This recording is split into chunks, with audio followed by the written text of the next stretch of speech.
When my childhood friend David found out that Robert Fletcher had scammed my mother out of her life savings by faking cancer, he spent 3 years planning the perfect payback.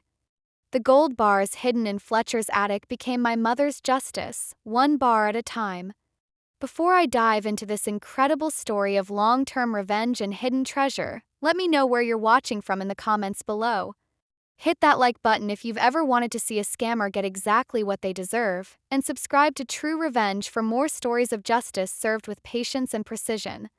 My name is Jennifer, I'm 34 years old, and this story begins with my mother Margaret's dream of owning her own business and ends with one of the most satisfying revenge schemes I've ever witnessed. What happened in between proves that sometimes the best revenge is a dish served very, very cold. In 2010, my mother was 52 years old and recently divorced after 25 years of marriage. The divorce settlement had left her with enough money to either buy a small house or invest in a business opportunity. Being the determined, independent woman she'd always been, Margaret chose the business route. She'd always talked about owning a convenience store, something small but profitable that would give her financial independence and a sense of purpose. When she found Fletcher's Corner Market listed for sale in a decent neighborhood about 30 minutes from our hometown, it seemed like the perfect opportunity. Robert Fletcher was a smooth-talking man in his late 50s who had owned the store for allegedly 15 years. He was well-dressed, articulate, and had a way of making you feel like you were getting insider information when he spoke about the business. "This place has been my baby," he told my mother during her first visit to look at the store. "I've built up a loyal customer base, established relationships with all the major suppliers, and created systems that practically run themselves." The store looked clean and well-maintained. The shelves were fully stocked, the equipment appeared to be in good condition, and there was steady foot traffic during the hours my mother spent observing the operation. But what really sealed the deal for my mother was Fletcher's personal story. "I hate to sell this place," he confided during their third meeting, his voice dropping to a more intimate tone. "But my doctor gave me some difficult news recently. Cancer. Stage 3. They're saying I have maybe 8 to 10 months if I'm lucky." My mother's heart went out to him immediately. She'd lost her own father to cancer 5 years earlier and knew the devastating impact of the disease. "I want to make sure this business goes to someone who will care for it the way I have," Fletcher continued, dabbing at his eyes with a handkerchief. "Someone who understands what it means to serve a community." The financial records Fletcher provided seemed to support his claims about the store's profitability. Tax returns showed annual revenue of nearly $400,000 with healthy profit margins. Bank statements reflected regular deposits consistent with daily sales figures. Everything appeared legitimate and promising. Fletcher was asking $180,000 for the business, which included inventory, equipment, and a 5-year lease on the building. Based on the financial records he'd provided, this seemed like a reasonable price for a profitable, established business. "I know I could probably get more if I put it on the open market," Fletcher told my mother, "but I'd rather sell to someone I trust. Someone who reminds me of my own daughter." My mother was touched by his confidence in her and motivated by the opportunity to start fresh after her divorce. She agreed to purchase the business for $180,000, paying $150,000 upfront and agreeing to pay the remaining $30,000 over 6 months. I was living in Seattle at the time, working for a tech company and building my own career. When my mother called to tell me about her business purchase, I was happy for her but also concerned about the financial risk. However, she seemed confident and excited, so I supported her decision. Problems became apparent almost immediately after the sale was finalized. The daily revenue was nowhere near what Fletcher's records had indicated. Instead of the $1,200 to $1,500 daily sales the tax returns suggested, the store was averaging $400 to $500 per day. The customer base was much smaller than Fletcher had claimed, and many of the regular customers he'd mentioned seemed to have disappeared after the ownership transfer. "Something's not right," my mother told me during a worried phone call 2 months after taking over the store. "The numbers don't add up. I'm barely covering the lease and utility payments, let alone making any profit." I flew home to help her analyze the situation. When we dug deeper into the financial records, we discovered that Fletcher had been providing falsified tax returns and bank statements. The real revenue figures were about 30% of what he'd claimed, making the business worth perhaps $60,000 to $70,000 rather than the $180,000 my mother had paid. Worse yet, we learned from some of the actual regular customers that Fletcher had never appeared ill during the months leading up to the sale. He'd been his usual energetic self, talking about vacation plans and future business expansion rather than battling terminal cancer. My mother had been the victim of an elaborate con game. Fletcher had used a combination of falsified financial records and emotional manipulation to extract nearly 3 times what the business was actually worth. We considered legal action, but our attorney explained that proving fraud would be expensive and time-consuming, with no guarantee of recovering the lost money. Fletcher had been careful to structure the transaction in ways that would make prosecution difficult. These kinds of cases are hard to win, the attorney advised. Con artists like Fletcher know how to stay just inside the legal boundaries while still deceiving their victims. My mother struggled to keep the business afloat for 3 agonizing years. She worked 16-hour days, cut every possible expense, and tried various strategies to increase revenue. Nothing worked. The fundamental problem was that she'd paid far too much for a business that had never been as profitable as Fletcher had claimed. In 2013, financially exhausted and emotionally drained, my mother finally closed the store and sold the remaining inventory at a substantial loss. The total damage from Fletcher's scam was approximately $120,000, money my mother had planned to use for her retirement and financial security. After closing the store, my mother moved to a small apartment in a different part of town, took a job as a bookkeeper, and tried to rebuild her life at age 55. The experience had shaken her confidence and left her financially vulnerable in ways that would affect her for years to come. Throughout this ordeal, one person who had been quietly watching and listening was David Morrison, my childhood friend who had known our family for over 20 years. David and I had grown up 3 houses apart and had been inseparable from kindergarten through high school. He'd eaten dinner at our house countless times, knew my mother almost as well as he knew his own, and had always been protective of our family. When David learned the full extent of what Fletcher had done to my mother, he was furious in a way I'd rarely seen from him. "That piece of garbage deliberately targeted your mom because he knew she was vulnerable after the divorce," David told me during one of my visits home. He probably spotted her as an easy mark the moment she walked into his store. David was now working as a licensed real estate agent, which gave him access to property records, market information, and professional networks throughout the area. He'd also developed a reputation for being thorough, patient, and strategic in his business dealings. "I've been keeping an eye on Fletcher," David mentioned casually during a family barbecue in the summer of 2014. "He's still living in that big house on Maple Street, driving expensive cars, taking luxury vacations, obviously suffering from all that terminal cancer."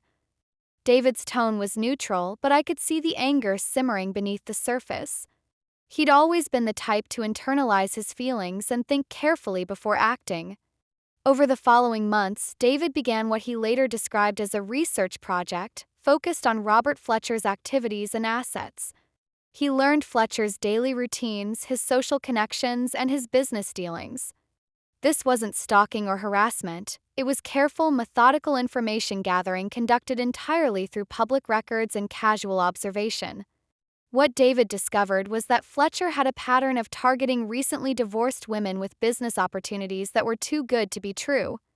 My mother hadn't been his first victim, nor his last. "He's done this at least 4 times in the past 8 years, David reported during one of our conversations. Always the same approach: fake medical crisis, emotional manipulation, falsified financial records. The more David learned about Fletcher's operations, the more determined he became to find a way to hold him accountable. The opportunity came in early 2016 when Fletcher decided to downsize his living situation. His children had moved out of the house, and he was ready to sell his large family home and move to a smaller property. 'Cause David had established himself as a successful real estate agent, Fletcher contacted him about listing the property. He actually called me, David told me with barely contained satisfaction. Didn't recognize my name or make any connection to your family. Just saw my listings and decided I was the right agent for the job. David agreed to handle the sale, knowing this would give him legitimate access to Fletcher's house and property. His plan was simple: find evidence of Fletcher's fraudulent activities and turn it over to law enforcement. During his initial walkthrough of the property, David noted that it was worth approximately $350,000, far more house than someone on Fletcher's legitimate income should have been able to afford. The furnishings and artwork suggested significant wealth beyond what a convenience store owner should have accumulated. The guy lives like he's got serious money, David observed. Either he's been running multiple scams or he's got income sources we don't know about. As David prepared the house for sale, he conducted thorough inspections of every room and space, looking for anything that might provide evidence of Fletcher's criminal activities. He checked file cabinets, looked through closets, and examined storage areas throughout the property. The breakthrough came when David was measuring the attic space for the listing description.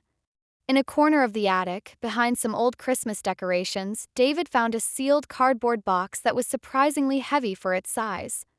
The box was unmarked and appeared to have been placed there deliberately rather than stored carelessly. David carefully opened one end of the box and discovered something that took his breath away: gold bars.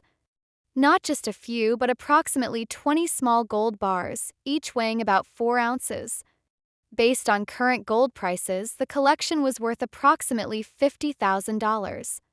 I just stood there staring at it for about 5 minutes, David told me later. This was Fletcher's nest egg, probably accumulated from years of scamming people like your mom. David realized he had found the perfect opportunity for justice. Fletcher had stolen money from vulnerable people and converted it into gold bars, thinking they would be safe and untraceable in his attic. But now David had access to those same gold bars. The plan David devised was brilliant in its simplicity. He carefully removed all the gold bars from the box and took them to a metalworking shop run by a friend who made custom fishing weights and sinkers. David had the exact same number of lead bars created, matching the size and weight of each gold bar as closely as possible. David then coated each lead bar with a thin layer of gold leaf, making them appear identical to the original bars unless closely examined. Counterfeits were convincing enough to pass casual inspection. Over the course of several visits to prepare the house for sale, David systematically replaced the gold bars with his lead counterfeits. He was careful to leave the arrangement in the box exactly as he'd found it, ensuring Fletcher wouldn't notice anything unusual during the sales process. But David's masterstroke was his decision to leave the top 2 layers of genuine gold bars in place. This meant that if Fletcher happened to check on his hidden treasure, the first bars he would see and touch would still be real gold. Only a complete inventory would reveal the substitution. The house sold within 6 weeks of being listed. Fletcher seemed pleased with both the sale price and David's professional service, never suspecting that his real estate agent had discovered and appropriated his hidden wealth. 3 months after closing on the house sale, Fletcher moved to his new property without ever mentioning any missing gold. David monitored local police reports and Fletcher's social media activity, but there was never any indication that Fletcher had discovered the switch. Either he hasn't checked on his gold or he knows he can't report it stolen without explaining how he acquired it, David reasoned. Either way, justice is served. David sold the genuine gold bars through legitimate dealers over the course of several months, ensuring the transactions were properly documented and taxed. Total proceeds came to approximately $48,000 after taxes and dealer fees. David then did something that demonstrated the true motivation behind his elaborate scheme. He gave every penny to my mother. "This belongs to you," he told her when he presented her with the check. "It's not everything Fletcher stole, but it's a start." My mother was initially confused and concerned about accepting the money, especially when David refused to explain exactly how he'd acquired it. But when he assured her it was completely legal and ethically justified, she accepted his gift with tears in her eyes. The $48,000 David provided came at a crucial time in my mother's life. She was able to pay off remaining debts from the failed store, establish an emergency fund, and regain some of the financial stability Fletcher had stolen from her. "I don't know what David did or how he did it," my mother told me months later, "but that money changed everything for me. I could finally stop living paycheck to paycheck and start planning for my future again." David maintained his silence about the specifics of his actions for over 5 years. It wasn't until 2021, during a family gathering where several people were sharing stories about acts of kindness they'd witnessed, that David finally revealed the full extent of his revenge scheme. "Sometimes the legal system can't provide justice," he explained when I pressed him for details. "Sometimes you have to create your own justice, as long as you're only taking back what was stolen in the first place." David's logic was sound. Fletcher had acquired those gold bars through fraud and deception, stealing money from vulnerable people and converting it into untraceable assets.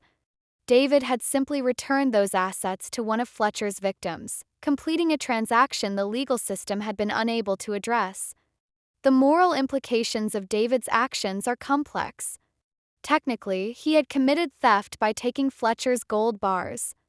But practically, he had recovered stolen property and returned it to its rightful owner, or at least someone who deserved restitution from Fletcher's crimes. "I don't feel guilty about it," David told me when I asked about his conscience. "Fletcher made his money by lying to people and exploiting their vulnerabilities. Your mom lost her retirement savings because of his lies. Taking his gold was just balancing the scales." What impressed me most about David's scheme was the patience and planning it required. From the moment he learned about Fletcher's scam in 2013 until the opportunity arose in 2016, David had waited for the right chance to act. When that chance came, he was prepared to execute a plan that was both legally safe for him and financially beneficial for my mother. The story also revealed something important about David's character that I'd always suspected but never fully appreciated. His loyalty to our family ran deeper than casual childhood friendship. When my mother was victimized by Fletcher's scam, David took it personally and was willing to spend years planning an appropriate response.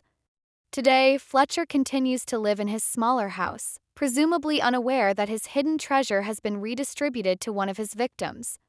He never became the terminally ill cancer patient he claimed to be when selling my mother his store, which comes as no surprise to anyone who knew the truth about his con game. My mother, now 65, has used David's gift wisely. She was able to take early retirement from her bookkeeping job, move to a nicer apartment, and establish the financial security that Fletcher's scam had stolen from her. The psychological impact has been even more significant than the financial benefit. "Knowing that David cared enough to spend years making this right means everything to me," she explained recently. "I felt so stupid and helpless after Fletcher's scam. David's actions proved that good people won't let bad people get away with hurting others."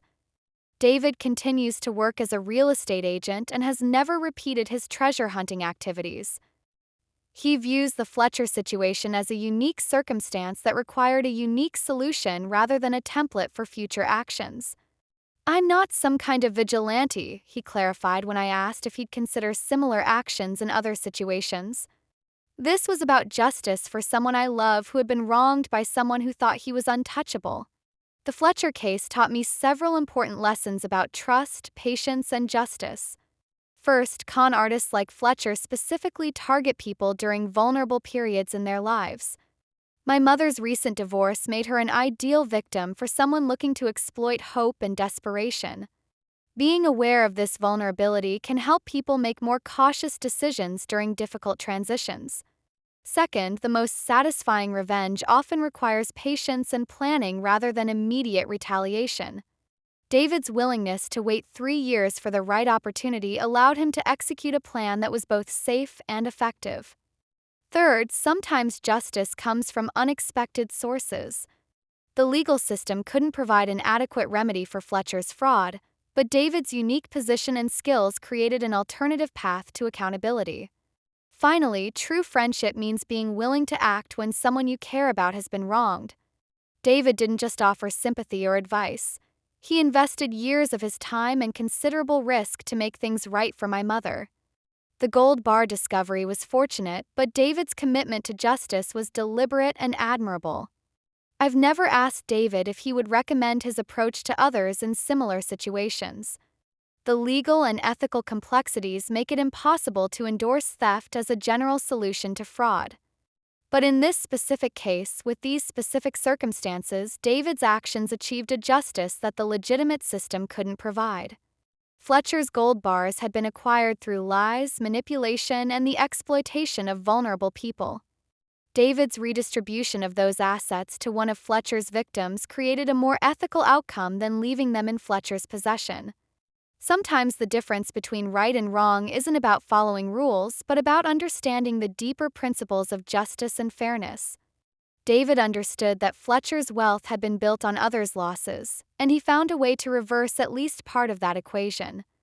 The fact that Fletcher has never reported his missing gold suggests David was right about the source of those assets. Legitimate wealth can be reported when stolen, ill-gotten gains often cannot be. As for me, I've gained a deeper appreciation for the power of loyalty, patience, and creative problem-solving. David's actions on my mother's behalf strengthened my faith in human nature and reminded me that good people will sometimes go to extraordinary lengths to protect those they care about. If you've enjoyed this story of long-term revenge and hidden justice, please give this video a like and subscribe to True Revenge for more stories of creative solutions to difficult problems. Share your thoughts in the comments below. Have you ever witnessed someone receive justice through unconventional means? Remember that patience and planning often produce better results than immediate action, and that sometimes the best revenge is simply ensuring that stolen wealth finds its way back to deserving hands. Thank you for listening to this incredible tale of gold bars, patience, and the kind of friendship that will spend years planning to right a wrong.